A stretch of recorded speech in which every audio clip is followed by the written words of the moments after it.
Bonjour, Monique Desjardins pour Co-création empathique. Alors, dans la dernière vidéo, on a vu la structure au niveau de la discipline, comment est-ce que ça se passe au niveau des luttes de pouvoir.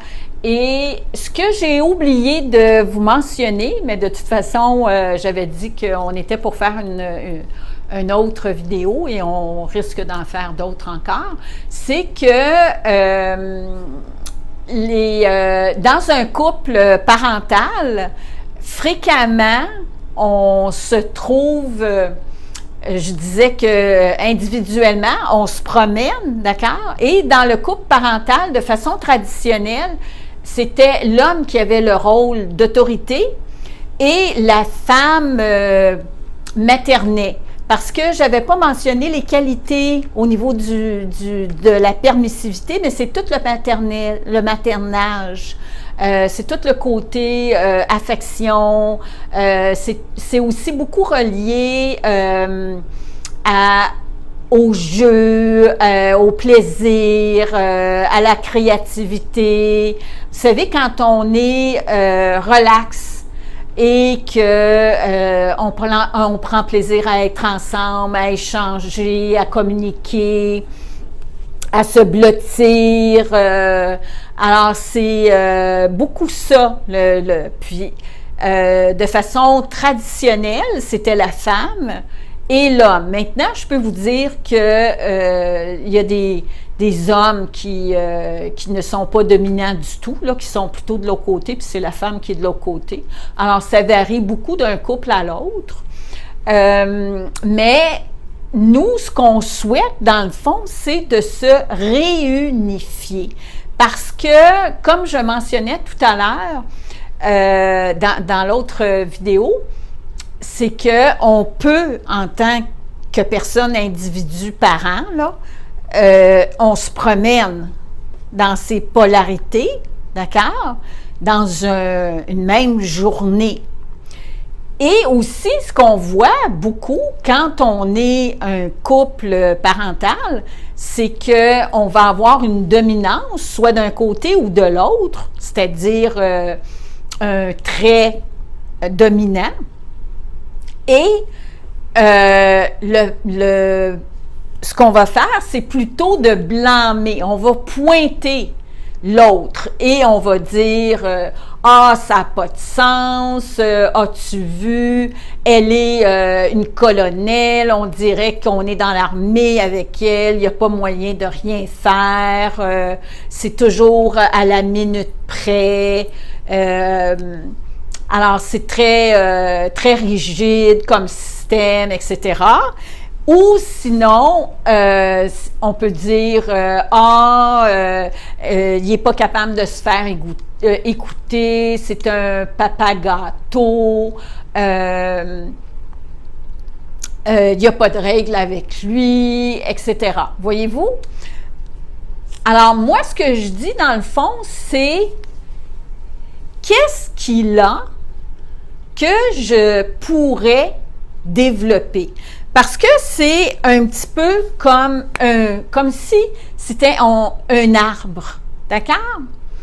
Et qu'on aurait développé seulement un aspect,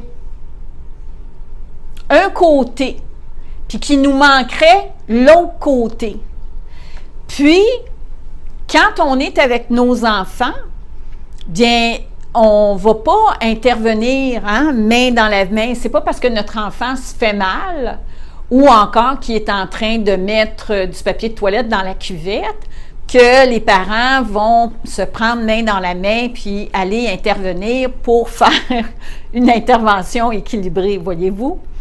Avoir de la compassion, puis avoir une fermeté. Donc, ce qu'on veut, c'est d'intégrer ces deux parties à l'intérieur de nous pour être capable d'être un parent qui lead et qui est aussi sécurisant. Puis, majoritairement, d'accord,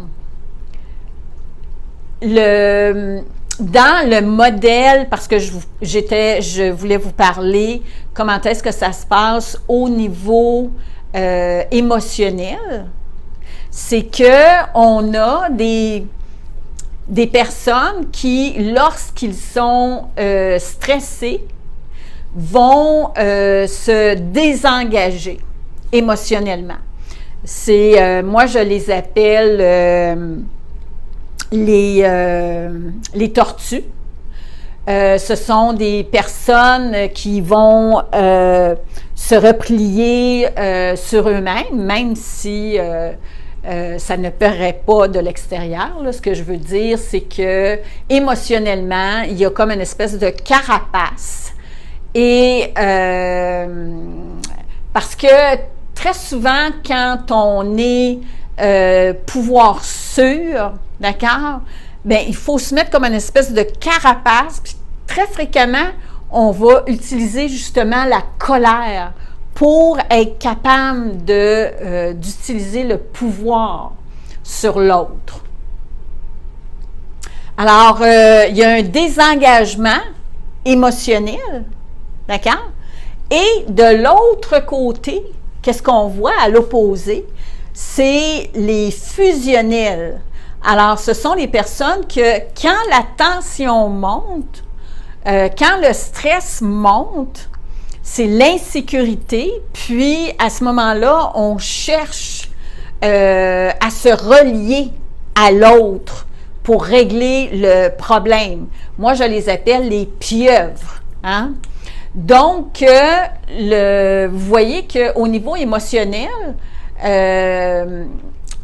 très souvent, ben, c'est beaucoup de souffrance parce que celui qui se désengage crée de la souffrance chez celui qui cherche la connexion et celui qui cherche la connexion crée de la souffrance chez celui qui coupe le lien, qui se désengage émotionnellement.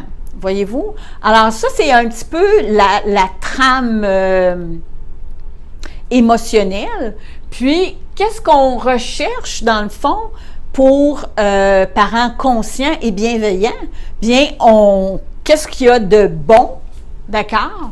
C'est être connecté. On souhaite garder le lien parce qu'il n'y a rien de pire, il n'y a rien de plus angoissant pour un enfant quand on coupe le lien, quand on se désengage. Il y a beaucoup de parents qui vont utiliser ça, hein, la loi du silence. Alors, il n'y a pas de cri, il n'y a pas de punition en tant que telle. C'est l'ignorance et le mutisme. Il n'y a rien de pire, de plus angoissant pour un enfant. Donc, le parent conscient, bienveillant, lui, il va garder la connexion, très important. Et en même temps, comme je mentionnais tantôt, c'est on rechercher de faire l'équilibre entre l'individu et le groupe. Alors, c'est être séparé. Voyez-vous, l'autoritaire se sépare, mais il se désengage émotionnellement. C'est pas ça qu'on veut. On veut être séparé, on veut s'individualiser pour permettre aussi aux enfants de le faire. Alors, qu'est-ce que ça veut dire? C'est d'écouter ce que vit l'enfant, reconnaître, valider ses expériences, valider ses émotions. Tu as de la peine, tu te sens triste, tu dis que tu te sens tout seul, tu as peur de perdre tes amis. Voyez-vous, alors, c'est de lui permettre de dire, tu n'aimes pas le brocoli, hein? Parce qu'on ne valide pas, très souvent les parents, on ne valide pas ce que l'enfant dit parce qu'on a peur de perdre le contrôle, on a peur que de basculer dans le laxisme, mais c'est pas le cas, voyez-vous. Alors, séparer, s'individualiser et tout en restant connecté au lieu d'être fusionnel. Mais c'est sûr et certain qu'on est fusionnel lorsque l'enfant est tout jeune. Voyez-vous, ça fait partie du maternage.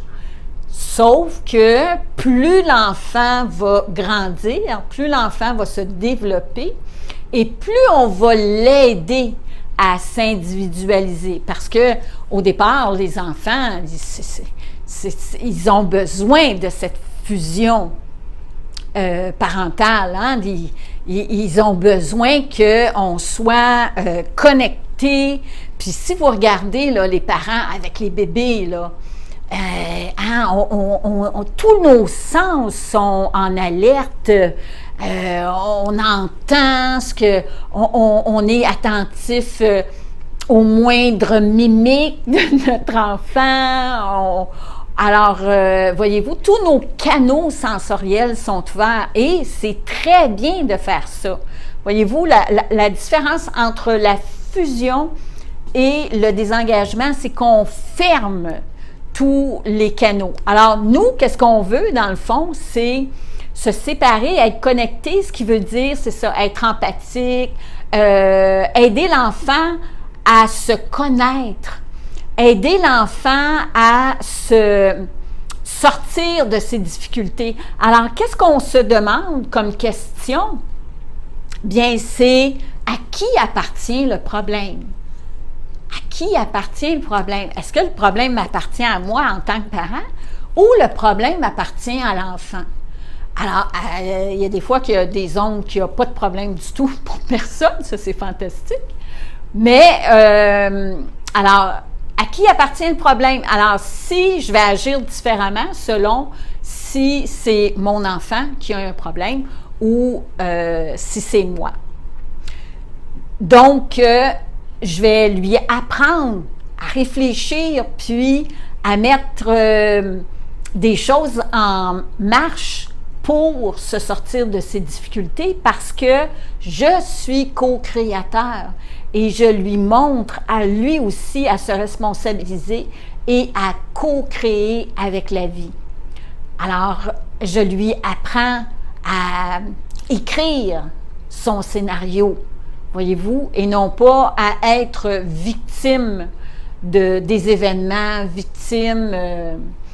Alors, je vais nourrir aussi ses besoins, parce que mon enfant a des besoins.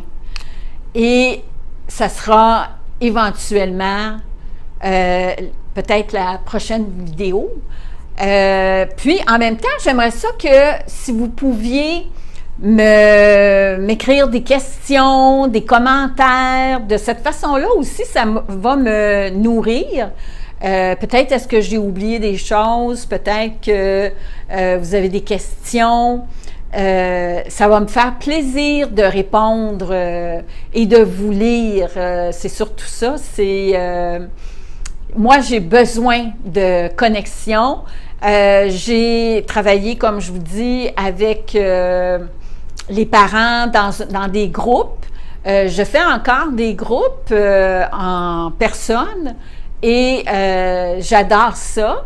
Puis, c'est une adaptation pour moi de commencer à faire des vidéos, de parler à une caméra. Et donc, ça va me faire énormément plaisir de vous lire vos commentaires ou vos questionnements. Merci.